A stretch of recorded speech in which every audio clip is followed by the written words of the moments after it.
శ్రీకాకుళం జిల్లాలోని పలాస అభివృద్ధికి త్వరలోనే 2 కీలక ప్రాజెక్టులను ప్రారంభించబోతున్నట్లు కేంద్ర మంత్రి రామ్మోహన్ నాయుడు తెలిపారు.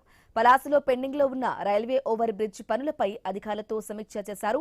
ఏప్రిల్ నాటికి పనులు పూర్తి చేయాలని ఆదేశాలు ఇచ్చారు.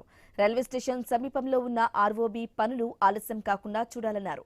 ఈ ప్రాజెక్టు పూర్తయితే పలాస పట్టణంలో ట్రాఫిక్ సమస్యకు శాశ్వత పరిష్కారం లభిస్తుందని ఆయన పేర్కొన్నారు. రాబోయే విద్యా సంవత్సరం నుంచే కేంద్రీయ విద్యాలయ తరగతులు ప్రారంభం అవుతాయని రామ్మోహన్ నాయుడు ప్రకటించారు.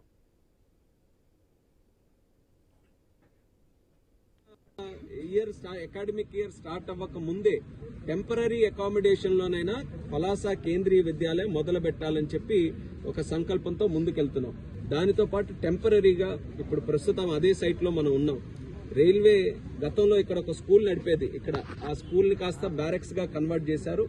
ఇమీడియట్ గా మనం స్కూల్ స్టార్ట్ చేయాలనంటే ఇక్కడ మంచి ఇన్ఫ్రాస్ట్రక్చర్ మనకు ఉంది కాబట్టి దీన్ని కాస్త మనం రెనోవేట్ చేసి కేంద్రీయ విద్యాలయ టెంపరీ అకామిడేషన్ ఇక్కడ మనం ఇచ్చేయాలని కేంద్రీయ విద్యాలయ సంఘటన వారితో కూడా మాట్లాడాం. వాళ్ళు కూడా అప్రూవ్ చేశారు. అయితే ఇక్కడ బ్యారెక్స్ వాళ్ళకు కూడా ఆల్టర్నేట్ అకామిడేషన్ ఇక్కడే రైల్వేకి సంబంధించి వాళ్ళు క్రియేట్ చేసి ఇది కూడా ఇమీడియట్ గా మనం రెనోవేషన్ కి పెట్టాలని, ఏప్రిల్ నాటికల్లా అడ్మిషన్స్ అవన్నీ కూడా పూర్తయితే సుమారు జూన్ కల్లా ఇక్కడ క్లాసెస్ స్టార్ట్ చేసే పద్ధతిలో చర్యలు తీసుకుంటున్నాం. ఈ యొక్క ఇయర్